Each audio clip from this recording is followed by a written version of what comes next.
Essa menina aqui é cheia de amor, é movida a amor mesmo.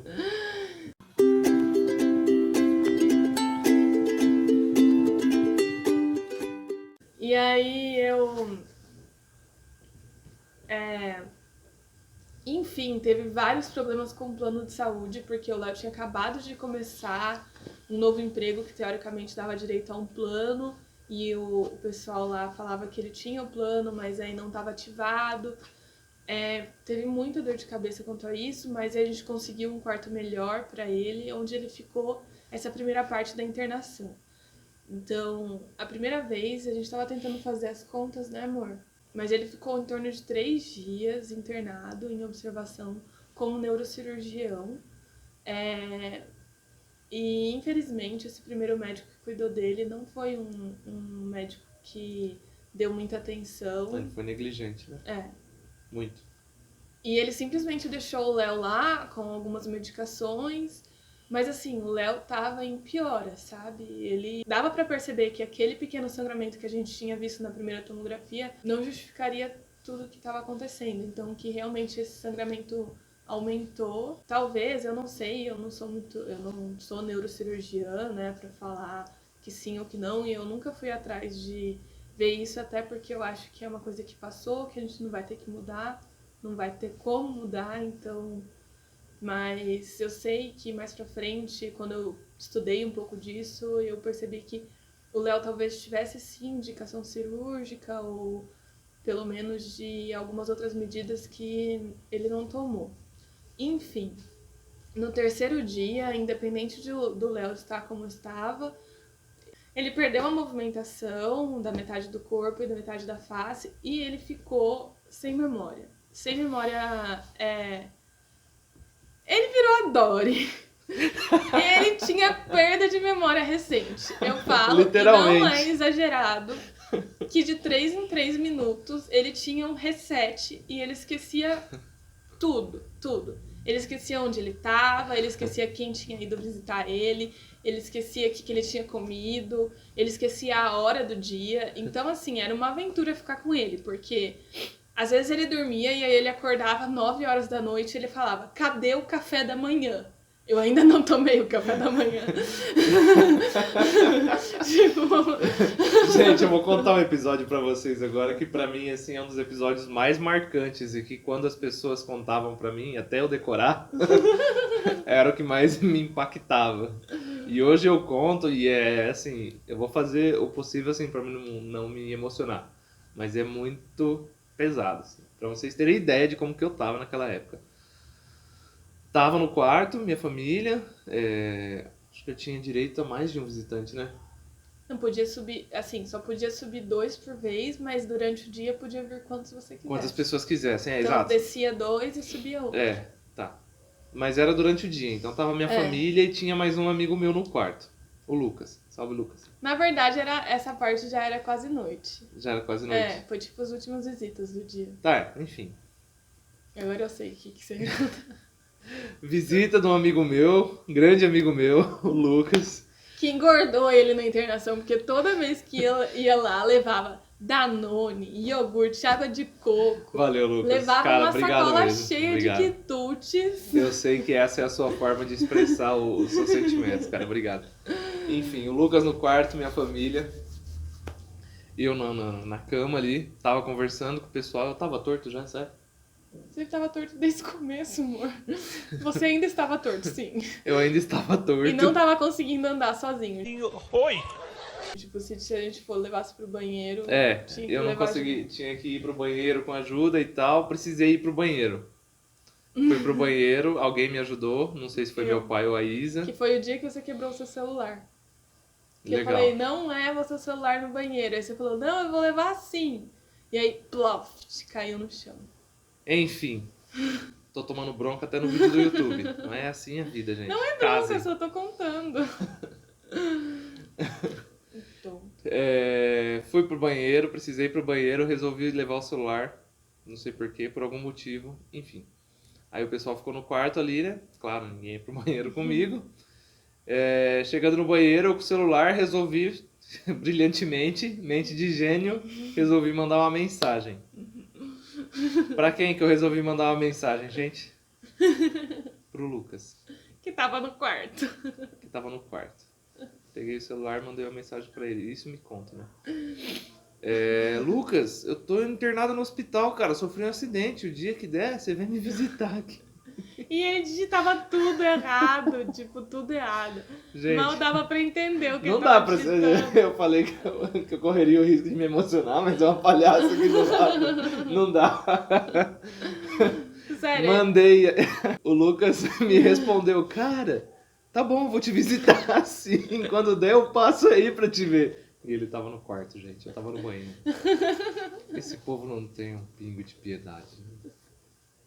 E aí São depois ele todos os voltou. corações de gelo. Não, mas esse dia foi muito engraçado, porque Não tem além nada de disso- engraçado nessa história, menino. Não, além disso, ele aí chegou a janta e ele tava fazendo greve de fome uma época, que ele falava que não gostava da comida do hospital, que era horrível, que ele não queria comer. E aí a gente fazendo super campanha pra ele comer, pra ele melhorar, não sei o quê. E aí chegou a janta, ele deitou assim na cama dele, a gente colocou a jantinha dele na frente. Lembrei. E aí ele falou, não vou comer essa janta aqui, é horrível. Aí o Lucas olhou assim pra O ele e Lucas falou é assim, fantástico, ele é um anjo. como assim, meu? A comida que a minha mãe fez pra você? O Léo virou e falou assim, foi a sua mãe que cozinhou? Nossa, desculpa, cara, eu vou comer sim. Mas a sua mãe tá aqui? Aí o Lucas falou assim, sim, a gente tá em casa, você não tá vendo? Ele, nossa, é verdade, a gente tá na sua casa. Ele tava no hospital, nossa, que vontade que me deu de chorar aquela hora. Agora se tira sarro da minha cara. É, que agora contando é muito engraçado, mas eu me segurei muito. Porque ele realmente acreditou que a gente tava na casa do Lucas.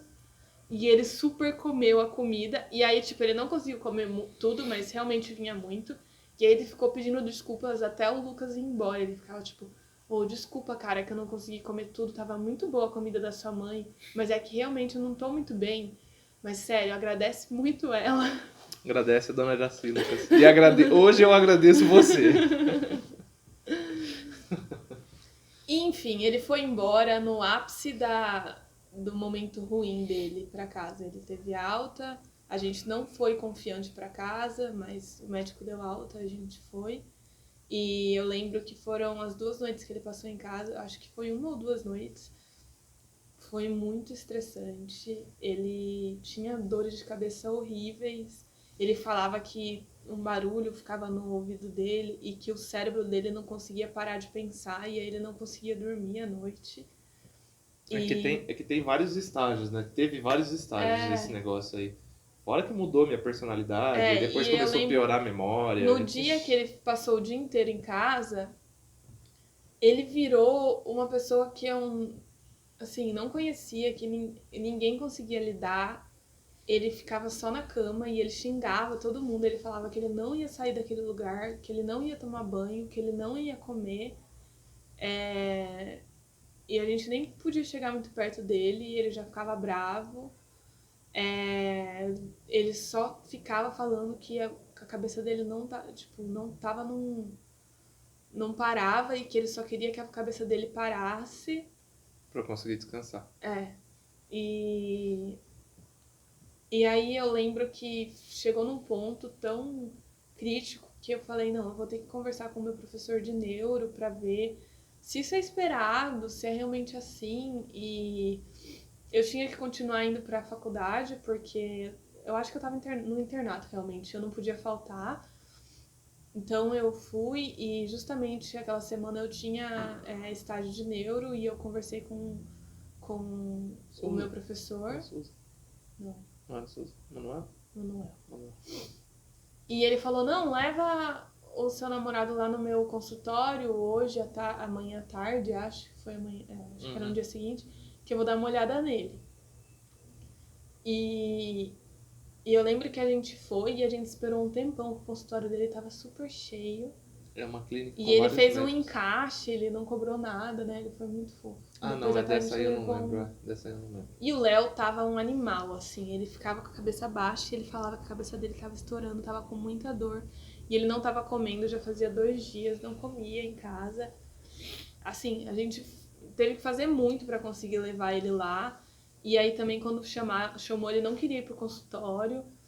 E aí, assim que ele pisou no consultório, o Dr. Manuel já falou assim, nossa, ele tá completamente frontalizado. E ele fez vários testes e falou, não, não tá certo, a gente vai precisar fazer uma ressonância. E aí a gente levou pro hospital e aí foi outro problema, porque aquele plano tinha bloqueado não sei o que, e a gente não conseguia aquela ressonância, nem pelo SUS e nem pelo plano. E aí a gente teve que pagar a ressonância particular, porque tinha travado tudo, o sistema lá. E, enfim, e aí a gente fez a ressonância. Como eu sofri um acidente, eu devo ter ricocheteado, o cérebro lá deve ter ricocheteado na parte da frente do crânio, então, que foi onde teve o sangramento, na parte frontal do cérebro. Então afetou tudo isso que eu falei pra vocês já, a personalidade, a memória e várias outras coisas. E aí ele fez essa ressonância e ele já reinternou o Léo para um outro neurocirurgião. Não, na verdade, reinternou para ele. E esperou, falou que no dia seguinte ia ver as imagens e tal, que demorava um tempo. Enfim, e aí o Léo reinternou. E no dia seguinte, o Dr. Manuel passou lá e ele me chamou e falou assim, Isa, vem aqui que eu dei uma olhada nas imagens e eu quero te mostrar. E quem entende mais disso, né, sabe que a ressonância mostra muitos mais detalhes que às vezes na tomografia a gente não consegue ver. E também já tinha passado um tempo, né? Já tinha passado uns 5 dias ali daquela primeira tomografia que a gente tinha feito. E aí eu fui pra salinha ali dos médicos e graças a Deus também, Deus faz tudo muito perfeito, porque a minha colega, a Marcela, que morava comigo lá em Catanduva, que estudava comigo, estava lá, graças a Deus. E ela foi junto comigo.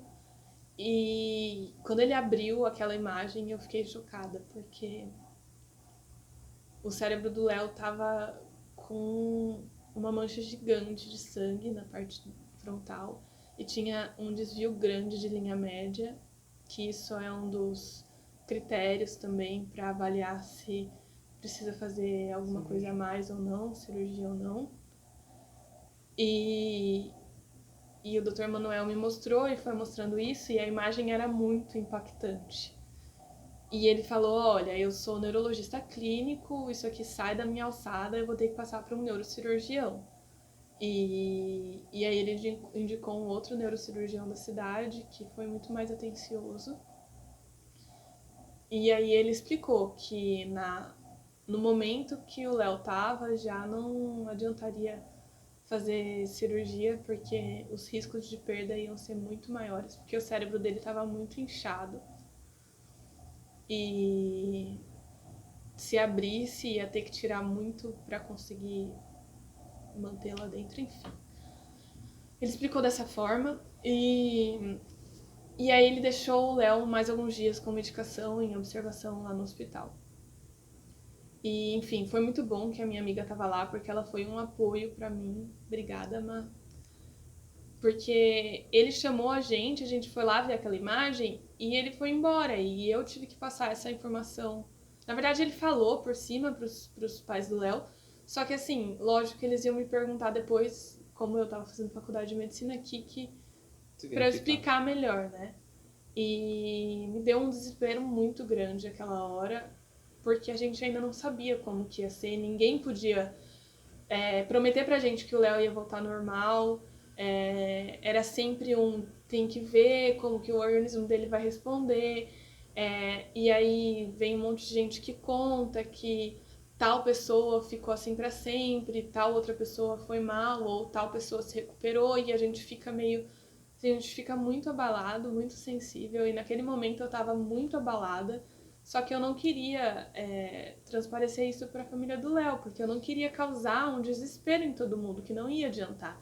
Apesar do fato ser aquele, não adiantava eu trazer aquele caos, aquele desespero para a família. Então, e eu falei para a família do Léo, expliquei que estava muito maior do que a gente tinha visto na primeira, mas que o melhor seria a observação.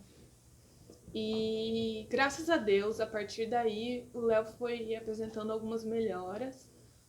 Depois de alguns dias, ele começou a conseguir andar de novo. E no dia do aniversário dele, dia 24 de maio, ele teve alta. 11 dias depois. Sim. 13 para 24, né? E esses 11 dias a gente, sério, na minha mente parece um mês. Pra mim parece De quase um ano, tanta coisa um que semestre. aconteceu. E eu lembro que foi muito feliz o retorno do Léo pra casa. Mas... Vamos deixar umas fotinhas aqui pra vocês verem. Sim. Teve uma festinha Ele de aniversário. Tava tortinho. Tava meio tortinho, mas consegui comer. Demorou um tempo pra ele voltar razoavelmente ao normal. Até hoje eu sou meio torto. E a memória dele até hoje também dá uma falhada. Né? Não, a memória eu acho que vai ficar pra sempre. Mas assim, era um caso cirúrgico, não precisei fazer cirurgia. Poderia ter ficado com sequela de corpo torto, essas coisas assim, não fiquei. Então assim, é muito relativo, sabe, com quem acontece. Depende muito da sua força de vontade, do quanto você tem de vontade de viver. Não que eu tenha muito, mas... É verdade. Quer dizer, às vezes não. Mas varia, entendeu? Não é se acontecer com algum de vocês passou por isso, não é um caso estático, necessariamente vai acontecer do jeito que a medicina fala que vai acontecer. Cada corpo é um corpo, entendeu? Nem todo mundo tem todas as respostas. As pessoas não respondem igual. Não assim. respondem igual, não respondem. Enfim, e ali começou uma luta que a gente ia gravar muito tempo. O Léo, assim, lutou contra várias limitações dele pra estar onde ele tá hoje. Eu lembro que a gente teve vários momentos ruins. Ele apresentou meio que uma depressão depois. Enfim, e aí esses detalhes da recuperação dele a gente pode contar um pouco mais a fundo em algum outro vídeo, se vocês tiverem interesse. Mas apesar de um momento muito tenso e crítico na nossa vida, a gente olhando para trás agora vê como tudo aquilo nos ajudou a crescer como pessoas, como casal, como família. E como a gente amadureceu muito, né? Sim, mano? crescemos muito. Crescemos muito, muito. Nunca perdemos, ou ganhamos ou aprendemos, né? E assim, gente, a gente riu, assim, a gente descontraiu no vídeo, porque hoje, lembrando, a gente fica feliz que foi uma coisa que passou, entendeu? Sim. Não é querendo desrespeitar quem tá passando por isso, se você tá passando por isso e tal, não é querendo desrespeitar, entendeu? Então assim, a gente hoje fica muito feliz porque a gente passou por isso e é só mais uma pedrinha que tem na nossa mochila, porque a gente agora tem mochilas para carregar pedra. E o que a gente acabou não comentando, mas que talvez seja até um tema de um próximo vídeo, é que para completar, assim que a gente tava vivendo toda esse período caótico, a gente acabou diagnosticando um câncer na minha sogra. Na minha mãe. Verdade. E foi no mesmo período. E isso levou também a outras várias consequências que a gente pode contar num outro vídeo. Sim.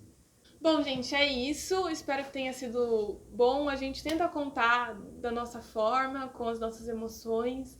A gente agradece muito quem ficou até aqui, quem compartilhou com a gente. Conta pra gente se vocês já viveram alguma coisa parecida, se vocês têm alguma dúvida, que a gente pode também ir respondendo vocês, certo? Certo, é isso. É isso. Muito obrigado por continuarem até o final do vídeo.